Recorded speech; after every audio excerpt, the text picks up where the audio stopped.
Muchas gracias. Le voy a dar ya a la edición. Estamos en directo. Vale. Presentación. Pues muy buenas tardes y empezamos hoy la... Gracias. Empezamos hoy la sesión con el tema del helenismo, un encuentro entre religiones y culturas.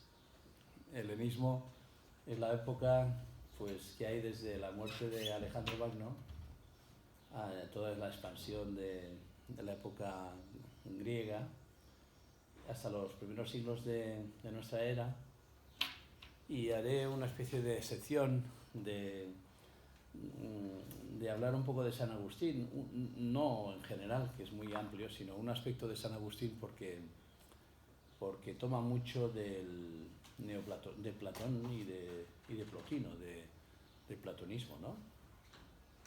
Bien, un encuentro entre religiones y culturas, le he puesto aquí de nombre.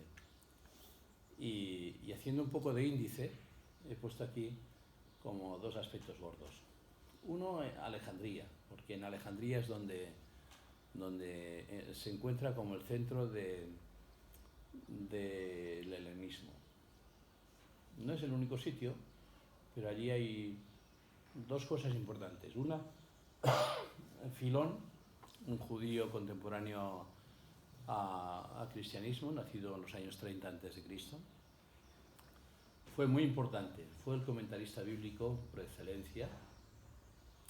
Y el segundo aspecto es ya ver el lugar del cristianismo en esa historia de religiones y ver cómo cristianismo y helenismo se dan de la mano en Alejandría. Y hay una especie, un lugar también intermedio que fue precisamente allí donde se hace la Biblia de los 70, que es muy importante. La Septuaginta, que era el 72 y luego rebajaron a 70, la famosa Biblia, que también tocaremos un poco esto, ¿no?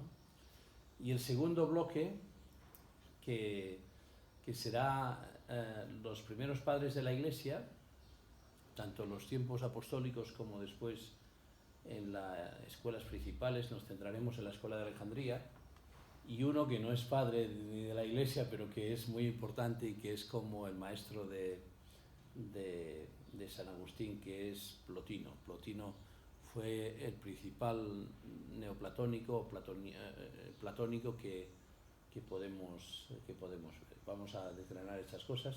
Hay más escuelas de pensamiento, como la de Antioquía, que el mismo Orígenes de la escuela de la escuela alejandrina, pues fundó cuando tuvo que escapar de Alejandría, y entonces él también fundó la de Antioquía. Y otra que precisamente va contra Orígenes, pero no la tocaremos porque no quiero perderme como en una lista de nombres, ¿no?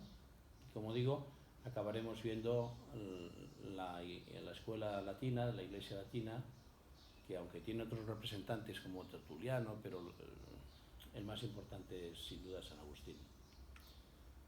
Bien, este es un ejemplo clásico, el que pongo ahora, que es el del elefante, que un montón de gente ciega pues tienen que, o con los ojos vendados, tienen que describir qué es lo que ven.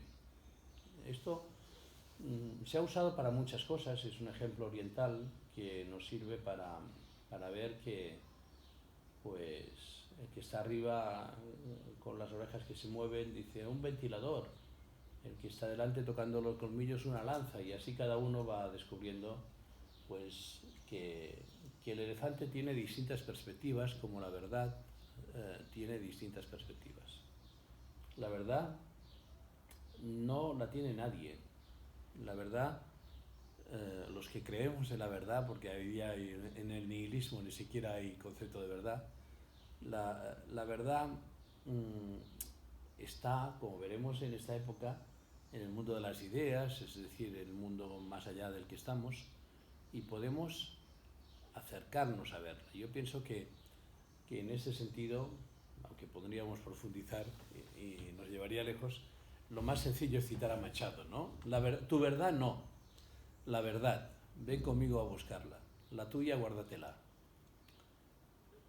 Machado, cuando murió su mujer en Baeza, se convirtió en un místico, profundizó mucho bueno, en un sinfín de interioridades que son un poco el objetivo hacia donde enfoco la sesión de hoy, ¿no? Lógicamente, tantos siglos de historia y tan potente como es el legado helenista, judío, oriental, que se junta en Egipto, Persia, estos sitios, y cristiano que están haciendo y que asume todas estas cosas, eso daría para no uno sino 1000 cursos, ¿no? Pero la nervatura que quería usar para acercarnos a la verdad, para acercarnos a lo que pasó y a lo que hoy tiene actualidad de todo esto, es la interioridad. Que la interioridad, que es tan importante en un mundo como ahora, que la gente está desparramada, que le falta interioridad, que está buscando el éxito, el placer, el dinero, el figurar, la imagen, en un mundo de exterioridad y también de insatisfacción, porque muchas obras actuales son el vacío existencial, la falta de sentido, y podríamos citar muchos libros de todo este tipo de cosas, ¿no? Pues esta falta de interioridad hace más interesante que cojamos como nervio de esta sesión precisamente lo que es la interioridad. Bien, como decía, el primer punto sería Alejandría. Y hay un personaje que la Ciudad de Dios comenta, muy buenas. Voy a ponerte el guión, el índice, porque no hemos avanzado mucho, pero así ves un poco por dónde vamos. Estamos en el primer punto de Alejandría. Alejandría, que, bueno, no, en realidad el segundo ya lo irás viendo que es. En la Ciudad de Dios, San Agustín, incluso con sentido de... Muy buenas. Estamos empezando con el helenismo y con Alejandría, como primer punto más general, y luego voy a enfocarnos en la interioridad, en San Agustín y precedentes. Aunque San Agustín está a caballo entre la tardo-antigüedad y el principio, es como el creador de la Europa medieval, pero que ha seguido hasta hoy impulsando, como Platón, los principales pensadores y corrientes de pensamiento.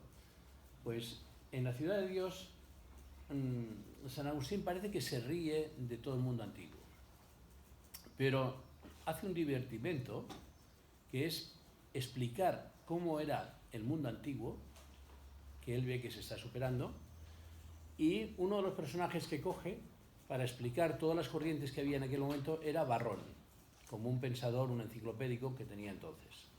Luego se ríe de todos ellos porque dice que no tienen consistencia, es decir, que todos los esquemas divinos que tienen los antiguos no tienen consistencia.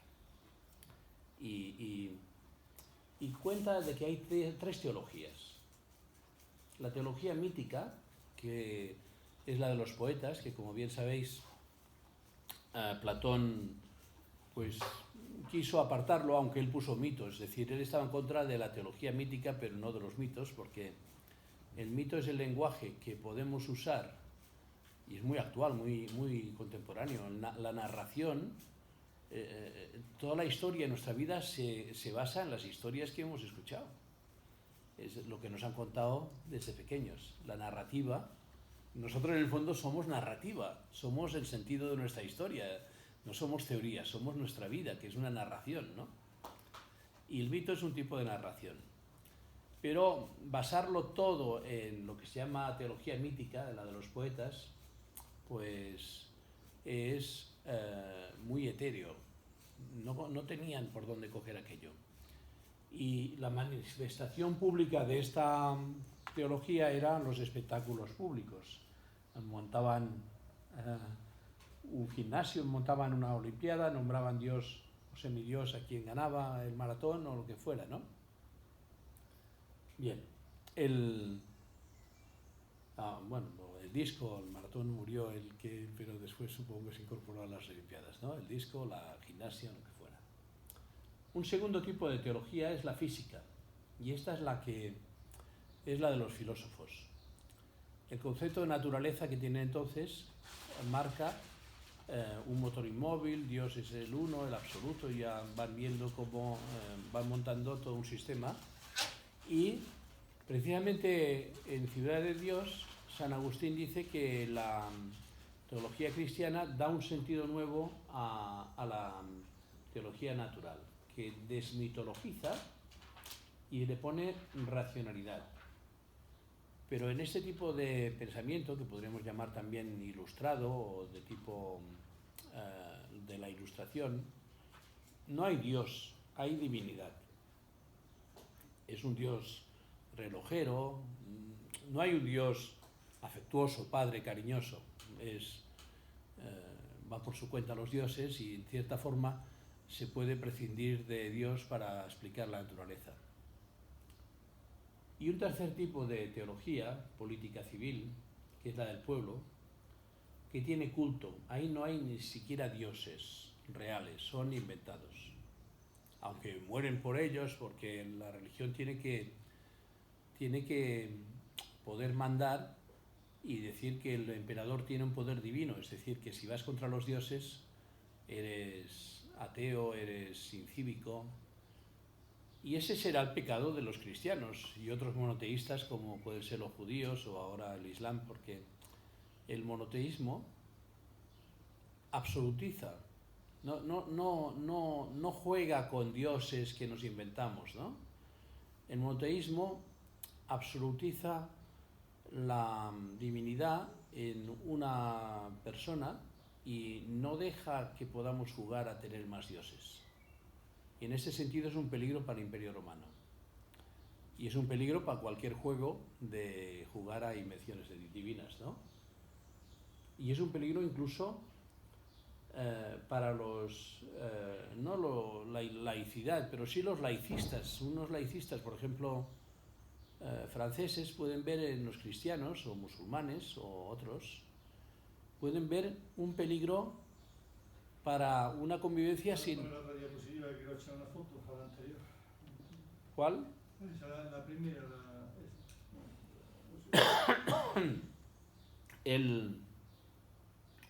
Le llaman fundamentalismo, y es verdad que muchos religiosos han sido fundamentalistas, pero no tiene por qué ser lo mismo. Y la alternativa a no tener religión, como se ha visto en el siglo XX, no era la mejor, porque aquí hay que hilar fino, porque si no hay sentido religioso, decía Dostoyevsky, sin religión todo me está permitido. Es decir, la dignidad de la persona sin ninguna base puede hacer que venga un Stalin o venga un Hitler y te ponga a los ucranianos a morir de hambre como hicieron, o a los judíos a ir a los hornos crematorios, ¿no? Bien, intentaré no alargarme. El Estado necesita estas religiones para existir. Y el Estado de Roma es muy amplio, como el griego, ¿no? Y acogen cualquier dios, sea egipcio o cualquier sitio. Es decir, que cuando Cleopatra y el emperador romano dominan Grecia, dominan también Grecia, pero dominan Egipto, no hay problema en asumir los dioses egipcios y meterlos en el tinglado, porque en realidad había que hacer ver que se juraba a los dioses, pero no eran más que divinidades inventadas. Aunque eran supersticiosos, pero bueno, o sea que de alguna manera la Biblioteca de Alejandría, si os interesa la literatura sobre el tema, puedo pasar pues los apuntes que he usado para preparar esto, pero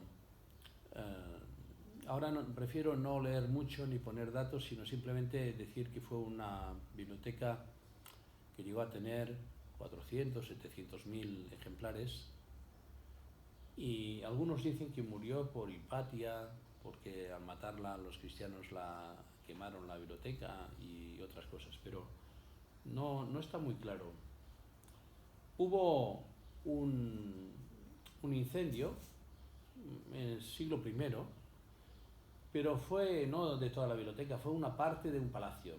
Es decir, que se quemaron algunas de las obras, precisamente unas que iban a arreglar a Roma.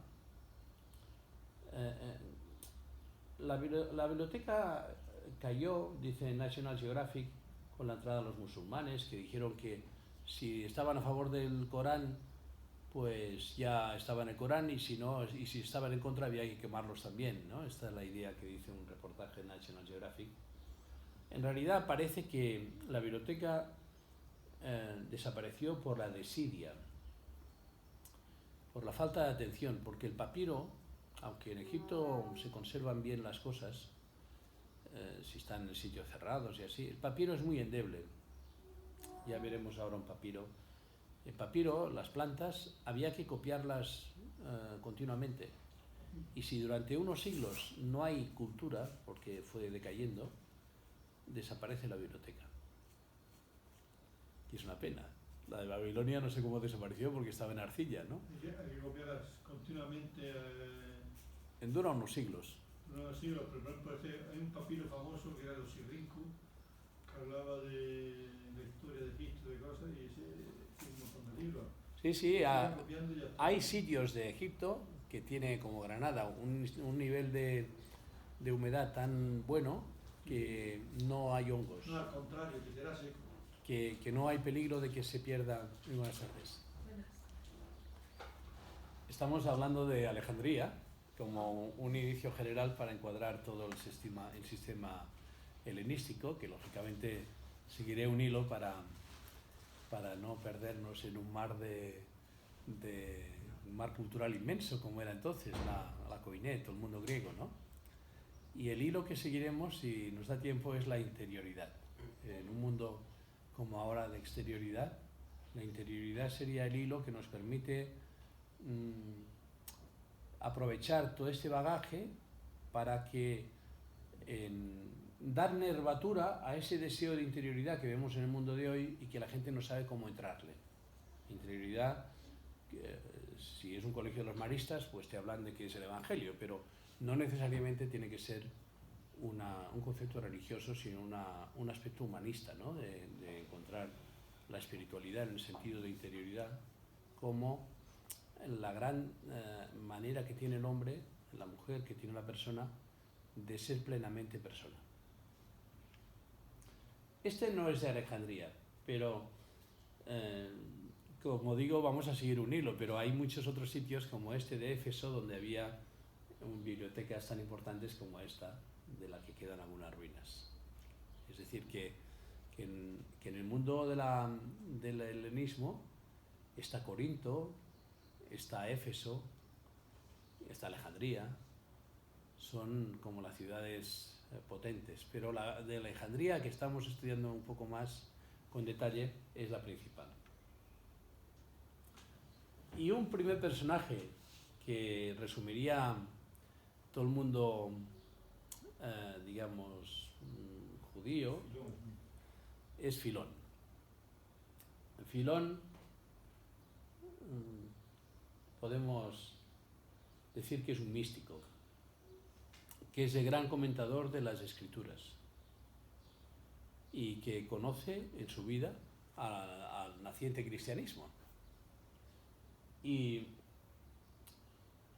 en vez de hablar de muchas historietas, he cogido algunos textos básicos de los personajes que hoy tenemos. No sé si alguno de vosotros quiere leer o leo yo el texto, algunos de estos textos. Aquí tengo uno. Dice: no me avergüenzo de relatar mi propia experiencia, que he tenido miles de veces. En ocasiones, cuando deseo volver a mi acostumbrada escritura sobre las doctrinas filosóficas y conozco muy bien lo que debo escribir, he encontrado mi mente estéril y árida y me he alejado sin hacer nada. Otras he venido con mi mente vacía y de repente me he encontrado lleno de pensamientos sembrados invisiblemente o caídos como nieve de lo alto. De modo que he sido arrebatado de frenesí con la posesión divina. Y he perdido la conciencia del lugar, de los que me acompañaban, de mí mismo y de las palabras habladas y escritas. Ese texto, ¿qué se os ocurre al leerlo? Una elevación mística o algo así. Es un éxtasis místico de quizás de los primeros que tenemos, de un judío del siglo I. Sí. Porque en Oriente yo no veo místicos a nivel personal, de encuentro con la divinidad, sino del vacío interior. Un fenómeno que vamos a encontrar con las religiones monoteístas es que hay encuentros con Dios que te dejan enajenado, fuera de sí mismo, ¿no? No sé si queréis comentar algo más de este texto.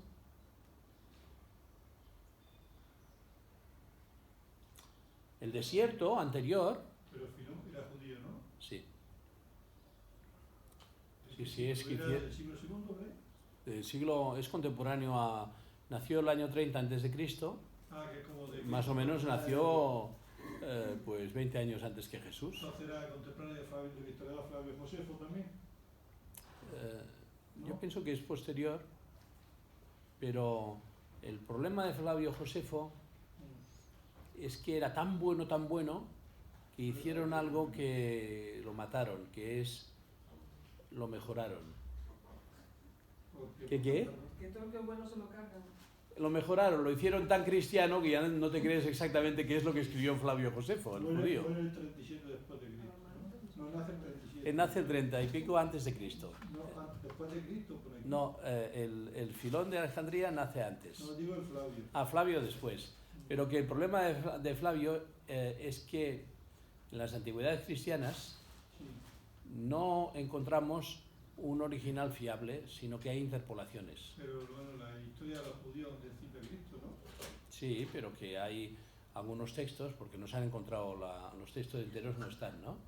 Se han, digamos que es más fiel las cartas sobre Cresto, con errores, como el mismo nombre, que tenían los gobernadores romanos, que no el texto precioso de Flavio Josefo, que está maquillado.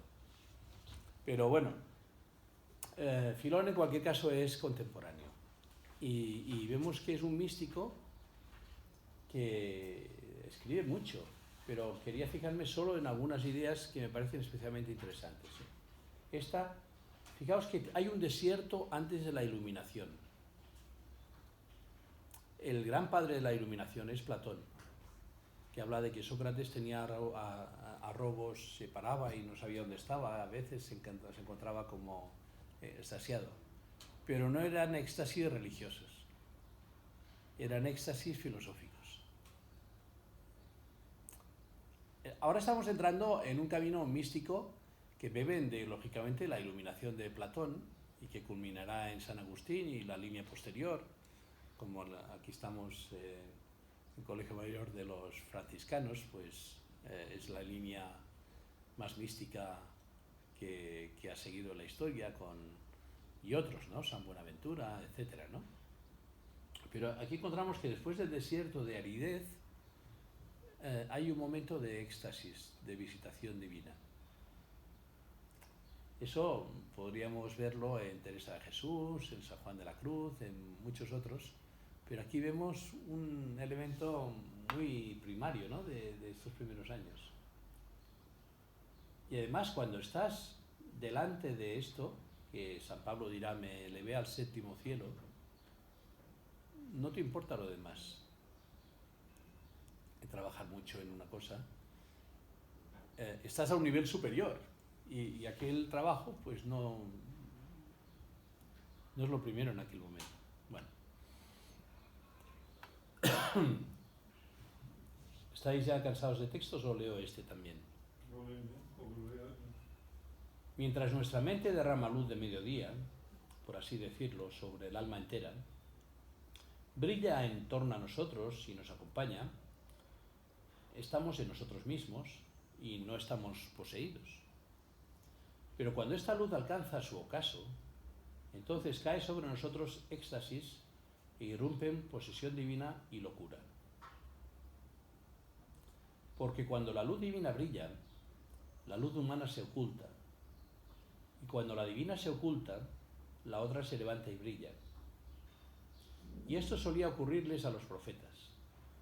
La mente que hay en nosotros se desvanece a la llegada del Espíritu Divino y a su partida vuelve. Porque el profeta, cuando parece hablar, en realidad está callado, y es otro el que utiliza sus órganos del habla, su boca y su lengua, para proclamar lo que él quiere.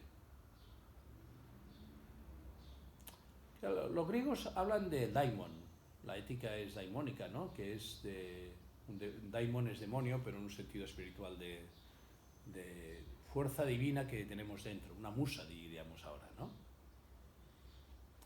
Pero esto no es un daimon, esto es mucho más. Esto es la posesión divina que tiene el alma. Y que cuando está, las fuerzas humanas callan porque tienen algo mejor que ocuparse.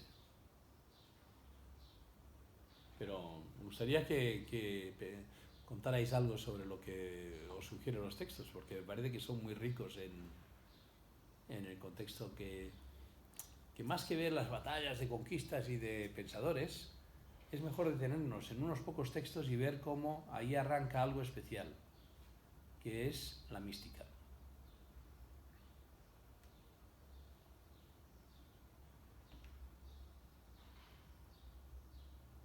Otra. Sería como si un ser superior, ¿no? Usar ese cuerpo para expresar lo que quiere decir, ¿no? Algo así. Sí, por supuesto que sí.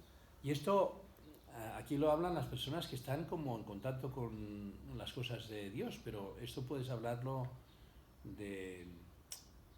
Voy a poner un ejemplo muy rudimentario. Si uno no se cuida puede pasar como las patatas, que se llenan de grillos y desaparece la patata porque está dando vida a algo, ¿no? Así Miguel Ángel, escultor y pintor, Buonarroti, o el mismo Mozart, o cualquier otro, Van Gogh, por decir los más destructivos hacia sus personas, no podían dejar de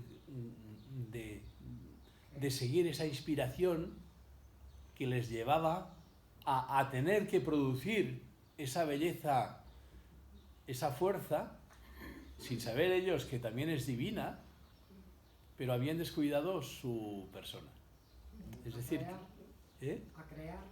Esa creación puede empujarte hasta la propia destrucción, por lo tanto hay que cuidarse, ¿no? Para no desaparecer en dejarse llevar. Somos, como tú acabas de decir, instrumentos de una fuerza divina que nos lleva, como por el viento pues se pone en la teología católica la imagen de que es el barco llevado no por la fuerza de remos, sino por la fuerza del viento que empuja las velas con mucha más fuerza. Y eso, por ejemplo, es mucho más práctico, digamos, que encarnar como a un Jesús, que desde que nace, desde que se hace adulto y tal, ¿no? O sea, que el otro es más inmediato, ¿no?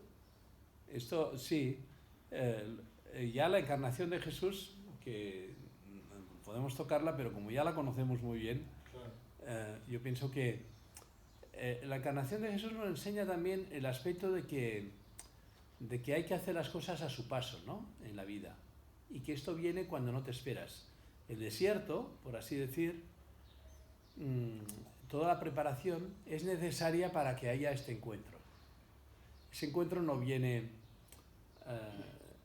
puede venir, claro, puede venir, porque no somos quien para organizar esa fuerza divina. En muchos casos viene después de una preparación, pero no es una conquista, sino que es un don. También se puede dar a alguien que está despistado sin saber nada. Gonzalo Rodríguez habla de exceso de sufrimiento. Sí, el colapso. Muchas veces hay una película muy bonita de Miguel Ángel Buonarroti que se llama Agonía y Éxtasis. Y el éxtasis puede venir en un momento amoroso de gran... cuando la gente está enamorada, pues las pupilas se dilatan, la serotonina crece, la vida se ve más luminosa, ¿no?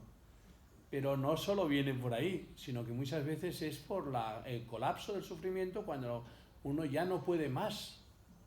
Y a veces está frente a la posibilidad del suicidio, de desaparecer o de aniquilarse, de decir ya no quiero. Pero en ese sobreponerse, Y eso despertar o algo así. uno suelta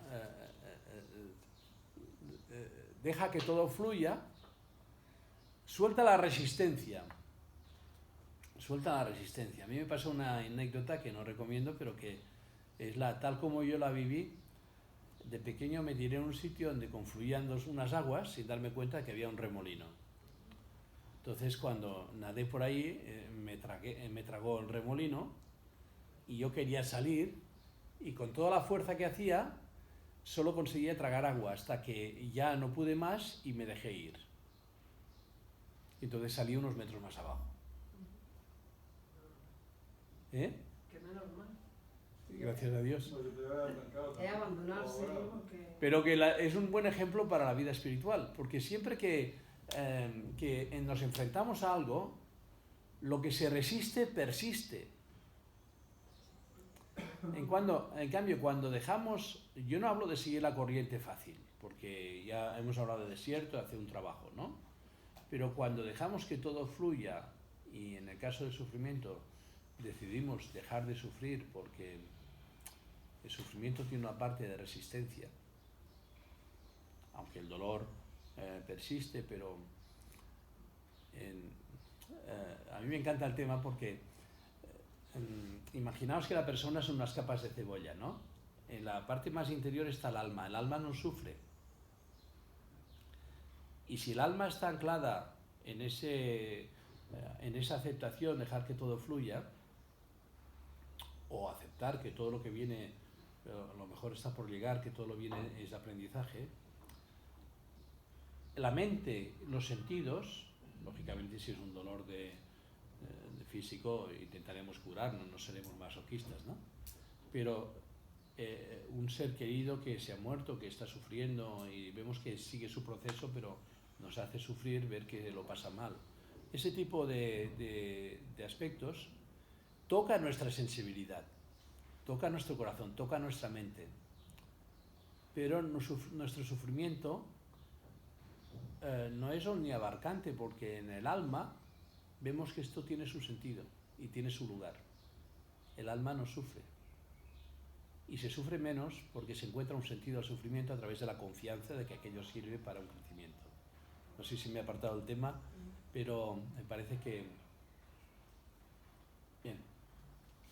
Otro texto sería: poseída por una sobria intoxicación, la mente está en éxtasis, como los amantes, llena de anhelo y de algo distinto y mejor. Casualmente, digo, no me acordaba, hemos hablado de la agonía y el éxtasis, ahora estamos con la otra manera de crecer, que es el éxtasis, ¿no?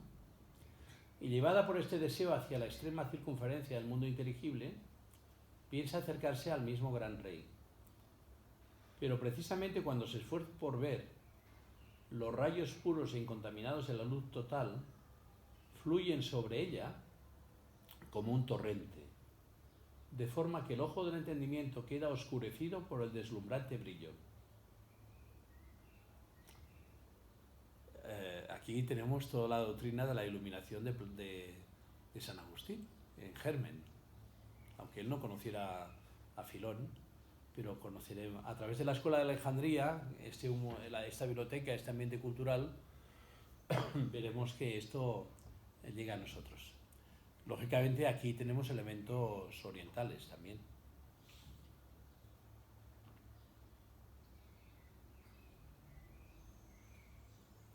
Bien. Pablo, eso es lo que iba a hablar ahora. ¿Está bien? Pablo está en un ambiente helénico. Claro, cuando habla de la metanoia. Y si Platón y los griegos hablan de purificación, Pablo hablará de metanoia, de renovación, de cambio, de... Bien. Sabéis que en el discurso famoso de Hechos 17, de Actos de los Apóstoles, está hablando en el areópago. Está hablando en el núcleo de donde había salido la filosofía, en Atenas, donde le dicen, oye, ven y nos cuentas lo que tienes que contar. Y aquí tenemos como una crónica de aquella época, es decir, Los desconocidos, aquí tenemos una crónica, no sé qué podemos decir, a partir del 19, por ejemplo, ¿no? Sí.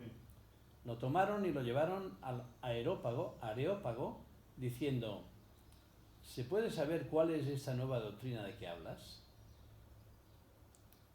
Tienen interés por la verdad y tienen tiempo, porque Grecia se está expandiendo, económicamente está creciendo, hay tiempo de filosofar y se está expandiendo hasta pues la costa de Andalucía, ¿no? Que ya habían estado los fenicios, por ejemplo, pues Gadir Gali. es de 1300, es la primera ciudad griega y latina. Mainake es otra griega, ¿no? Málaga Málaga, sí. es de, pues Málaga. también de 1100 o algo así, es decir, antes de Cristo, ¿no? Es decir, Una colonia. son expansiones que tiene una cultura que tiene tiempo de filosofar porque ha crecido económicamente, ¿no? Y bueno, ya desde Alejandro Magno, pues imaginaos lo que creció, llegó hasta la India y... Pues dice 21. Todos los atenienses y los forasteros residentes allí no se ocupaban en otra cosa que en decir o en oír la última novedad. Un poco despectivo hacia la filosofía. Eso será un aspecto de los primeros 2 siglos de los cristianos, que son un poco despectivos hacia la filosofía. Pero en Alejandría no. Ahí aparece un fenómeno nuevo. De pie en medio del Areópago, dijo, atenienses, veo que sois en todo extremadamente religiosos, porque he encontrado incluso un altar al Dios desconocido. Pues yo vengo a anunciaros este. Y entonces ya empieza, que no voy a leerlo, la explicación del Dios desconocido, que es el verdadero Dios, cosa que a ellos no les gusta, porque ellos son muy... como la cultura de hoy. Son muy, pues, sincretistas, cada uno tiene su opinión. Hay un fondo de nihilismo, de que la verdad, pues, vete a saber quién la tiene, lo que hemos puesto al principio, ¿no? El punto 32 es el central, dice, al oír resurrección de entre los muertos, unos lo tomaban a broma, otros dijeron, de esto te oiremos hablar en otra ocasión. La verdad no puede imponerse, tiene que abrirse paso por la fuerza de la misma verdad. A nosotros no nos gustaría que ahora yo os dijera, voy a decir cuál es la verdad y tú tienes que hacer eso. Me dirán, bueno, te oiremos otro día, porque la verdad, decía San Agustín, ut veritas pateat, ut veritas placeat, ut veritas moveat. La verdad nos tiene que gustar. Cuando algo que nos dicen, pues dices, mira, esto es interesante porque me suena, me resuena, intuyo que por ahí van los tiros, y ya ponemos atención, entonces lo entendemos mejor. Y entonces la verdad es transformativa, porque cuando nosotros entendemos que algo hay que hacerlo, ya queremos tener una vida mejor, queremos que la verdad nos transforme. Eso en la modernidad se ha perdido. En la modernidad hay una descripción, los marxistas dicen estos otros. En la misma escuela no te hace mejor persona, porque parece que sea una cosa aséptica, que hay que mostrar conocimientos, y es un rollo, porque en realidad lo que necesita el niño o el adulto es que te motiven para sacar de ti tu mejor yo, y sin forzarte, sino que seas tú, no una violación de decir yo te voy a... no, que es una siembra que tiene que haber una captación de estos elementos de verdad y un entendimiento y una transformación, ¿no? Que da frutos.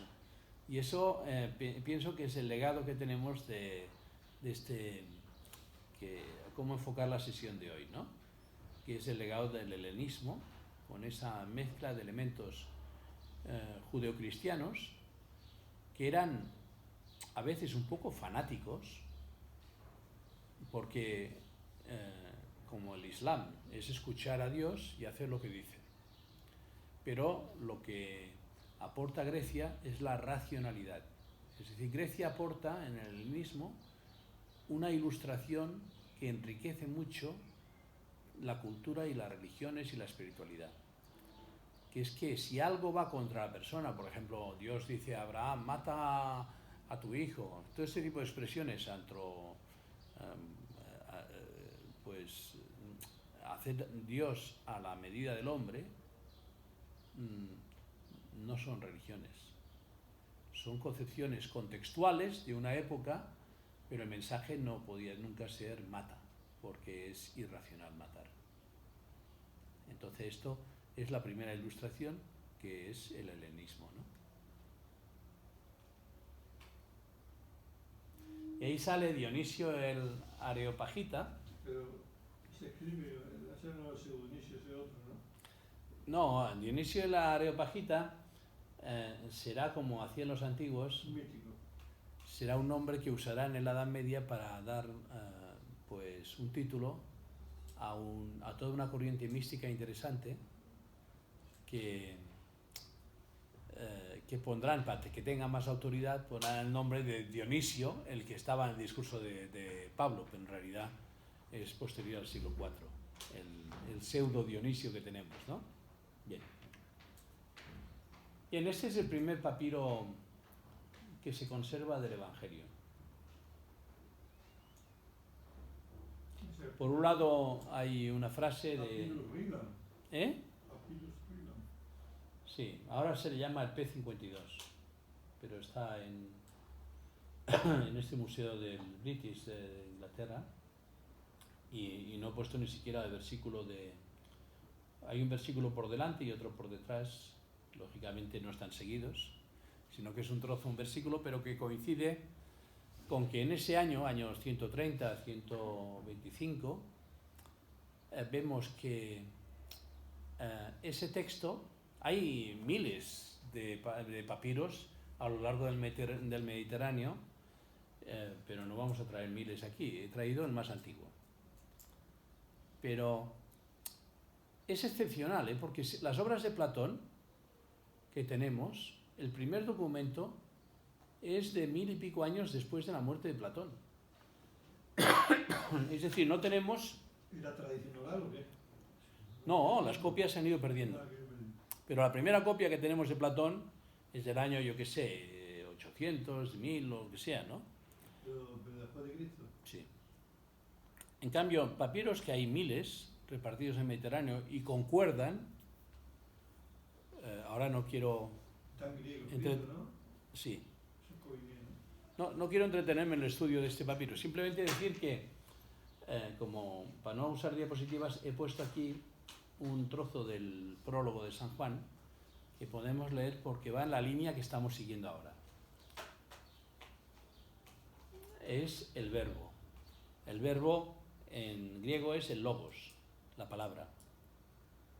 Y es lo que estamos un poco viendo, ¿no? Cómo podemos albergar a la divinidad, a la palabra, que nos puede iluminar y nos puede hacer descubrir nuestra interioridad y a entrar en este mundo de la trascendencia a través de nuestra interioridad. Es un poco la línea que hoy quería seguir, ¿no? El prólogo de San Juan es muy rico, es una forma de creación, tiene una equivalencia con Génesis 1, es decir, es una nueva creación. Al principio creó el Dios el cielo y la tierra. Aquí vemos que su palabra es creativa y vamos a leerlo. Todas las cosas fueron hechas por medio de la palabra. Logos, verbo, según cada lengua, ¿no? y sin ella no se hizo nada de todo lo que existe. A los griegos dirían, no, el nous, el entendimiento, viene del uno. La inteligencia viene del uno.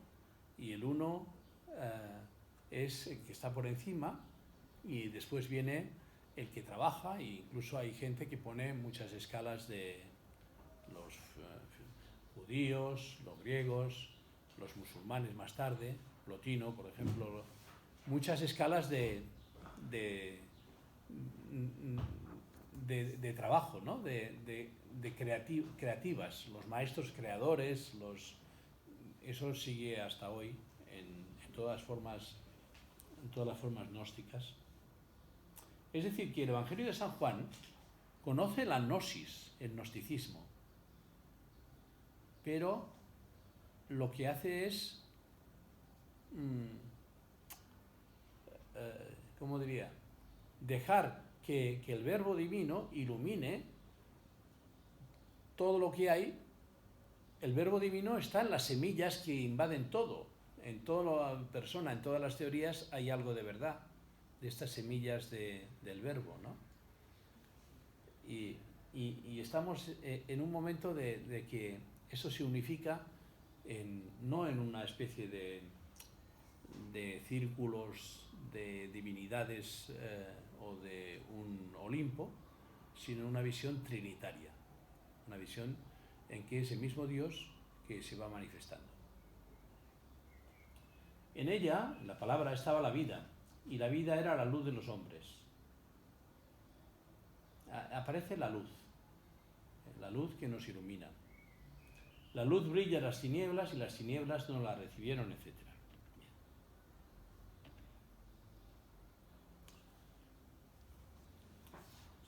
Si vemos los primeros cristianos, después de los apóstoles hay algunos, Esteban, el primer mártir, Bernabé, un hombre justo, hay muchas mujeres, desde María Magdalena, la Virgen, y las que acompañaban a Jesús.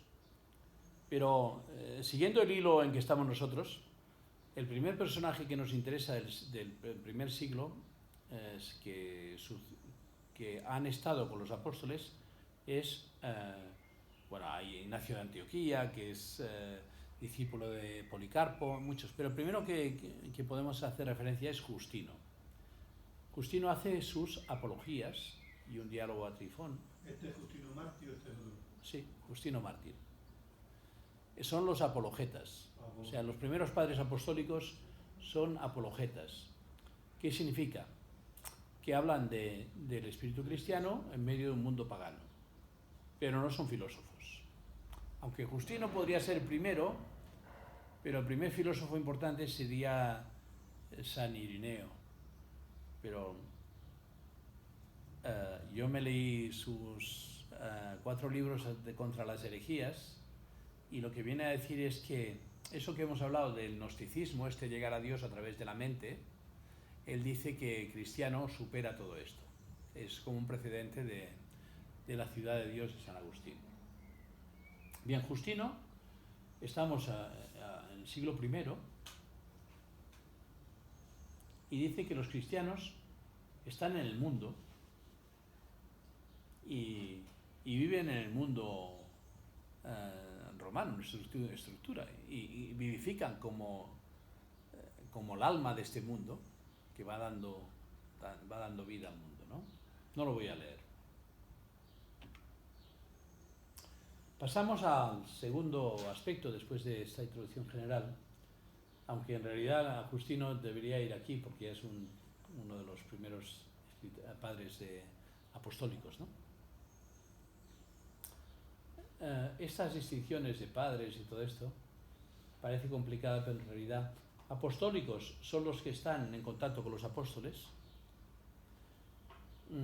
Apologistas son los que todavía no piensan más que en hablar de que en medio de este mundo hacen apología del cristianismo, y luego ya vienen los filósofos. Entonces, los padres de la Iglesia son los primeros siglos.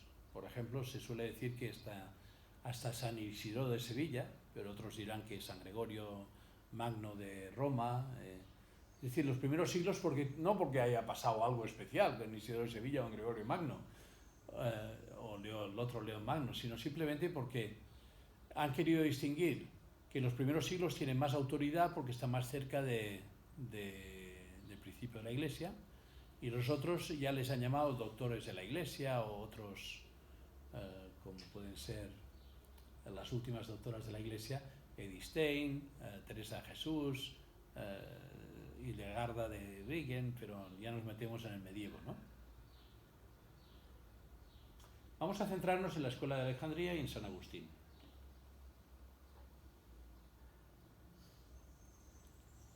La Escuela de Alejandría, en el ambiente cristiano, el sabio más grande, quemaron sus obras y nos quedan las copias, era Orígenes. Sí, era la persona más potente del Oriente y estaba de discípulo de Amonio Sacas, un hombre que no escribió nunca nada, y otro discípulo que tenía era Plotino, que es el que vamos a hablar ahora. Porque de Orígenes, que es muy rico, pues para escoger a alguien he preferido escoger a Plotino y en vez de hablar mal de todos, pues hablar bien hablar poco de muchos, hablar un poco con más detalle.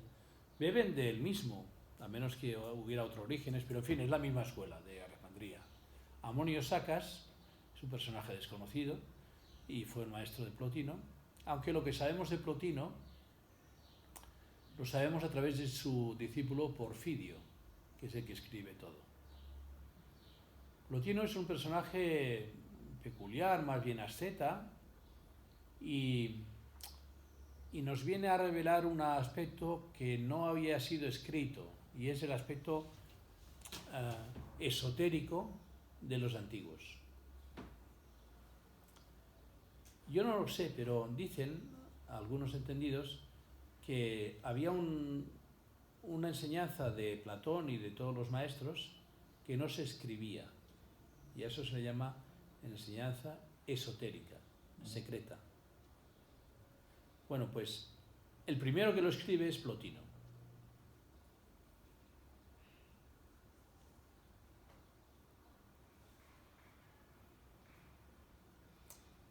¿Qué añade Plotino a Platón? Es místico, es decir, ya conoce el ambiente cristiano, y añade el uno. En realidad, Platón nunca habló de lo que no veía, excepto el mundo de las ideas. Hay ideas innatas y el sol, que nos ilumina. Pero nunca dijo que detrás del bien, que era el sol, es el bien. Pero nunca dijo que por encima del bien está Dios. No lo dijo. Plotino sí lo dice, está el uno. Es decir, que hace toda una teología. La palabra teología la inventa Platón, pero Platón, ¿cómo diría yo? No habla más de lo que se ve en el ambiente griego de la naturaleza. Pero Plotino ya habla de Perdón, cuando dices, una preguntilla, cuando dices detrás del bien, ¿quiere decir el creador del bien? Claro. O sea, uno sería el bien no es el sumo, no. El sumo lo pone Plotino. Dice, por encima del nous, de la palabra, y del pensamiento y del bien, está el uno. Yo no voy a explicar todo lo de Plotino porque es un tema complejo y yo mismo estoy leyendo las Eneas y tampoco las domino todavía. Pero mucho de lo que dice Plotino nos va a llegar después a través de toda la corriente, sobre todo medieval, de Avicena, que es el gran pensador medieval. Las series de círculos creativos, de ángeles.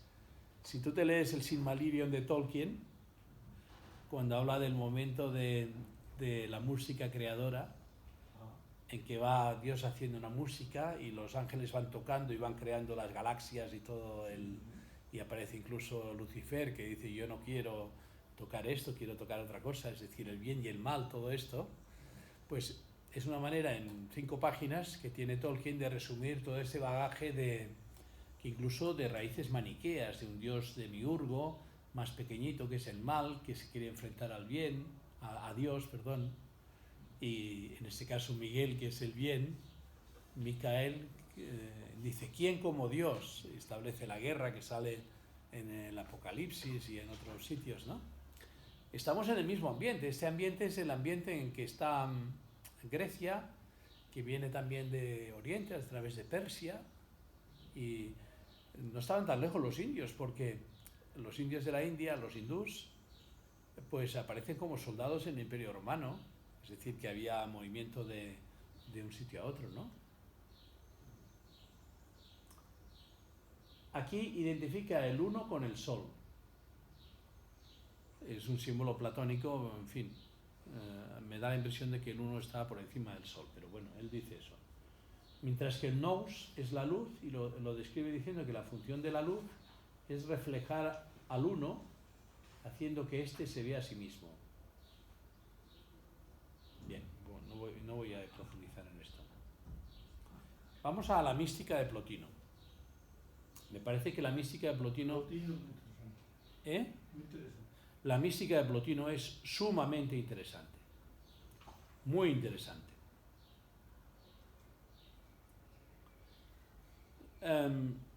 Cuando Rousseau escribe las confesiones, María Zambrano dirá, esto no son confesiones, porque describe lo que ha hecho. Confesiones es lo que hace Agustín, que es transformarse. Porque una verdad que no sea transformativa no es verdad. Esto viene de ahí. Fijaos esta frase. Sin verdadera virtud, el Dios del cual se habla es un mero nombre.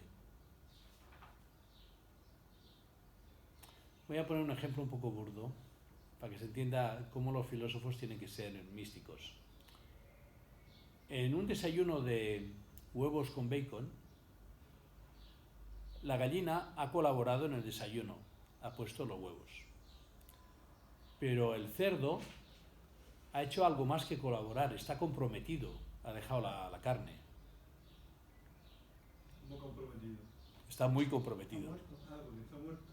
Sí, ha dejado la carne, ¿no? Se ha transformado. Sí. Es decir, que la verdad, para esta filosofía, no ahora que ahora todos son opiniones y nadie hace nada y los primeros chorizos son los políticos porque no la virtud personal y la colectiva no tienen nada que ver. No, para los antiguos, si tú no me hablas con lo que vives, no me hables porque no es cierto. Sí, como un ejemplo, ¿no? Como decía Sócrates o como decía... Sí. De esto es el mejor intérprete que tenemos de Platón en los dos caminos, la vía de los diálogos y la vía de la enseñanza esotérica, que Platón enseñaba a sus alumnos y no, sin escribirla, ¿no? A menudo me descubro a mí mismo escapando de mi cuerpo. Extraño a cualquier otra cosa, en la intimidad de mí mismo, contemplo una belleza maravillosa, pero tras ese reposo en el ser divino, regresando de la contemplación al pensamiento racional, me pregunto, ¿cómo llevo a cabo en la actualidad ese descanso? ¿Y cómo el alma pudo nunca entrar en el cuerpo, siendo en sí misma tal como la he visto, aunque esté en un cuerpo? Es decir, si estamos llamados a algo tan grande como la trascendencia, y que en algún momento de nuestra vida lo experimentamos, ¿cómo es que estamos tan aburridos haciendo un trabajo en el cuerpo? Claro, nosotros le contestaríamos, precisamente porque la vida es aprender y sin este trabajo en el cuerpo no estamos preparando nuestra alma para una trascendencia más plena, ¿no? La misma visión cristiana, por ejemplo, de la trascendencia es que todo el mundo tendrá, ya sabéis que antes se ponía como que se cogían algunas palabras de Jesús y otras no, para manipular las conciencias, ¿no? A ver si nos condenamos, a menos que nos portemos muy bien y a lo mejor nos podemos salvar. Bueno, pues hay que trasladar todo esto un poquito hacia la izquierda, es decir que, o hacia la derecha, es decir que el cielo será para que cada uno tenga según su capacidad. Pero no será café para todos. El que lleve un dedal, porque su capacidad de amar en la tierra sea de la dimensión, por perdonar el ejemplo un poco vasto, ¿no?, de un dedal, tendrá todo lo que puede tener, es decir, la capacidad de un dedal. El que tiene ensanchado el corazón y tiene una piscina inmensa, su capacidad del chorro de las cataratas de esta luz y de esta contemplación y de este éxtasis en la trascendencia del más allá, ¿no? Porque ya dice Jesús, el reino de Dios está ya dentro de vosotros, empezando, ¿no? Es decir, toda esta, llamémosle felicidad, será plena según una capacidad distinta del que nos se le ha ocurrido. Otra cosa, y no vamos a hablar aquí porque todos estos son reencarnacionistas, es decir, piensan que en esta vida no se acaba el trabajo, ¿no? Ya sabéis que la República de Platón empieza con un mito y acaba con un mito, ¿lo sabíais? El primer mito, el mito central, lo conocemos muy bien, es el mito de la caverna. Ya lo hemos estudiado todos, ¿no? Pero el primer mito es el mito del anillo de Giges, que toma Tolkien para hacer El Señor de los Anillos, y otros muchos antes, ¿no? De los anillos de la ópera de Wagner, de los enanos del Rin y todo esto, ¿no? Que es que tú te pones el anillo, te vuelves invisible y puedes matar al rey, casarte con la reina, hacer todo tipo de barbaridades, porque si no te ven, todo me está permitido. Sería la corrupción que vemos hoy en los políticos, ¿no? Y en otros que no lo son, porque el político no es más ni menos que lo que hay en la calle, ¿no? Más o menos, algunos estará peor, pero... Y entonces Platón dice, no, si no te ven, tienes tu conciencia, tienes salud, tú haces el bien porque así estás mejor, porque eres feliz, y el anillo, como hace en la ópera de Wagner, lo tiran al río, o en El Señor de los Anillos, lo vuelven al fuego. No nos interesa la corrupción, porque no nos hace más que peores personas, ¿no? Pero por si alguien no lo escucha, acaba la República, que es una utopía muy bonita, con otro mito que se llama el mito de ¿Mito de? E-R. ¿La ciudad era o qué era el mito? E-R. Así acaba la República. ¿Pero la ciudad era o qué? No, ahora explico brevemente, aunque lo podríamos leer otro día, pero el mito de Es que están las almas en el campo de las almas, preparándose para ir a una nueva vida. Y vienen unas despistadas que no han tenido una vida productiva, otras vienen muy preparadas y entonces ya escogen una vida mucho más interesante, y van saliendo unos agujeros y van entrando de otros. En ese campo de las almas está el río del olvido. Ah, río del olvido, sí, eso sí. Que te tomas el agua y olvidas tu vida interior. Eso está en la mitología griega, claro. Bueno, este es el mito con el que... Pero los que se han portado mal intentan salir del agujero y tal, y unos ángeles o demonios les empujan para... No, tú todavía no puedes, ¿no? Les empujan. Es decir, que el que la hace la paga.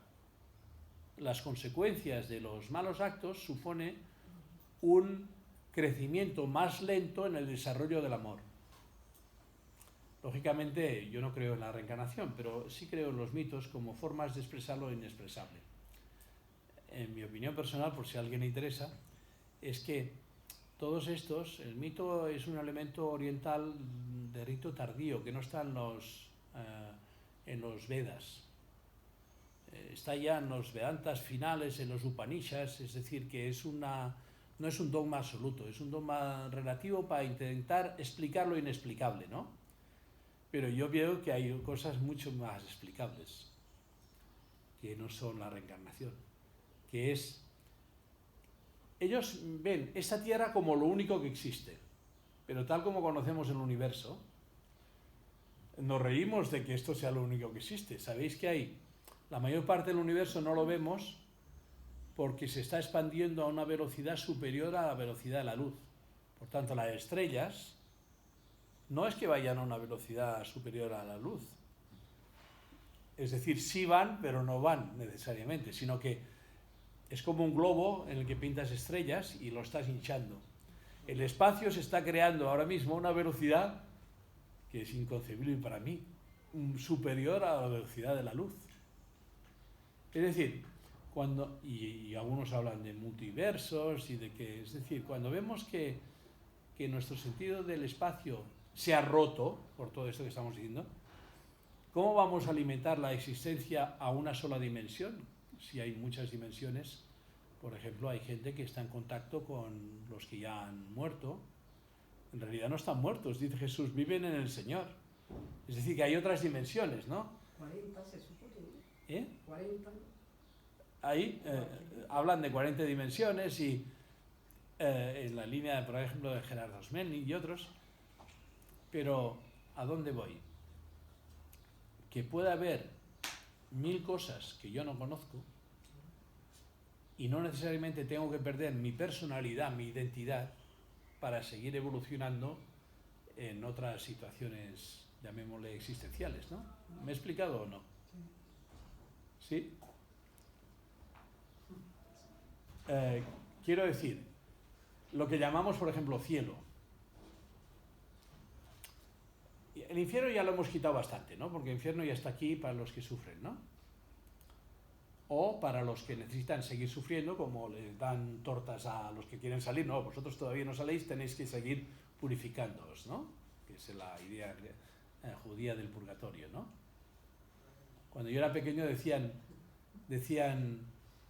que Epulón, que no tiene nombre, el rico Epulón significa rico, pues no se merece ir al cielo como va Lázaro, el que come las migajas, ¿no? Bien. Y me habían explicado, esta es una clara visión de que hay infierno. Pero yo no me lo creía de pequeño, porque pensaba, ¿cómo va a haber, si está en un sitio donde, porque pensábamos que el infierno era como una especie de sitio, ¿no? Si está en un sitio donde no puede haber el bien, ¿cómo va a pedir a Abraham que vaya a avisar a sus parientes para que no vengan a un lugar como este que estoy padeciendo? ¿Cómo va a tener buenos sentimientos si está en contradicción con lo que me habéis explicado de que en el infierno no puede haber buenos sentimientos, ¿no? Entonces Benedicto XVI, en paz descanse, dijo, eso para los judíos no era, está hablando de los judíos, era lo que ahora llamaríamos purgatorio, es decir, que las almas necesitan una purificación, como lo que acabo de contar del mito de Er, ¿no? Como veis, en el helenismo se da esta comunicación de pensamientos, ¿no? Es decir, que en el cielo, llamémosle como quieras, no va a haber una mesa donde estén los verdugos con la víctima como si no hubiera pasado nada, sino que tiene que haber una metanoia, una conversión, una purificación, un cambio.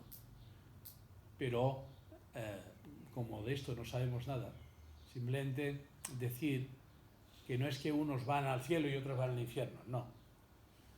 Hay así como en la tierra tenemos unos cursos en los que aprender, después de lo que llamamos muerte, continúa nuestro aprendizaje. Esta es la única idea que quería transmitir.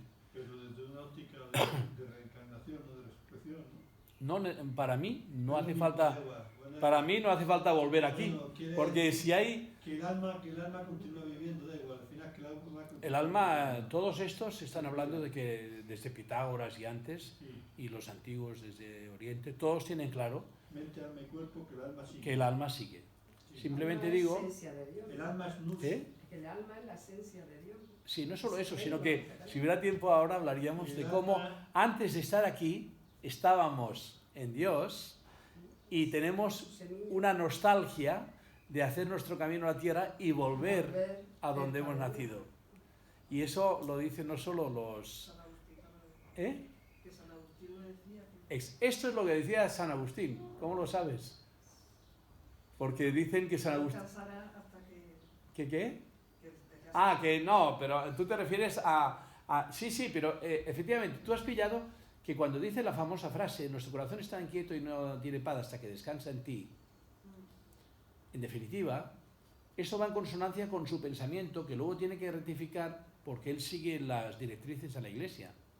Pero en sus obras está esto, que vemos también en Plotino, de que venimos de Dios y volvemos a Dios. Y de hecho la teología, Santo Tomás de Aquino y cualquier otro, habla del exitus, de la salida, y del, se me ha olvidado la palabra latín, del regreso.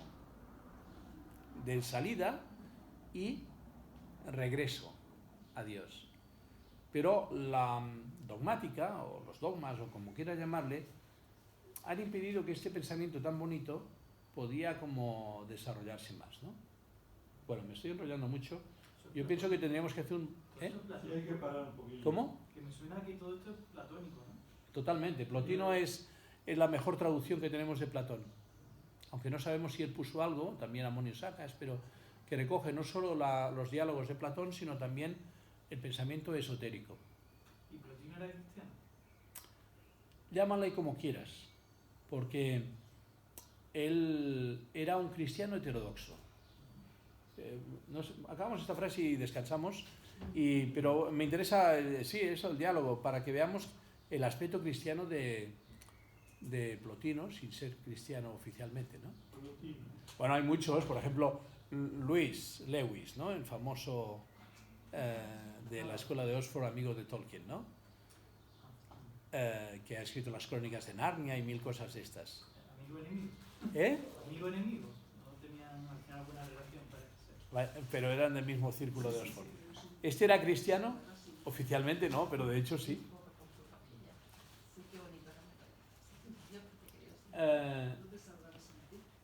Lo dejamos, sí, no, hacemos un descanso porque estaréis un poco con el cansancio de escuchar tanto rato y en unos minutos volvemos aquí. Connie Méndez dice, yo soy la esencia divina, sin tiempo ni edad, sin impureza ni imperfección. Me acerco porque no me he enterado de una palabra. La esencia divina. Connie Méndez, que habla de que yo soy, o sea, cada persona, yo soy la esencia divina, sin tiempo ni edad, sin impureza ni imperfección. Como que cada ser humano Sí, tiene sí. esa alma. Y de hecho, voy a apagar esto porque me estoy haciendo también una grabación para mi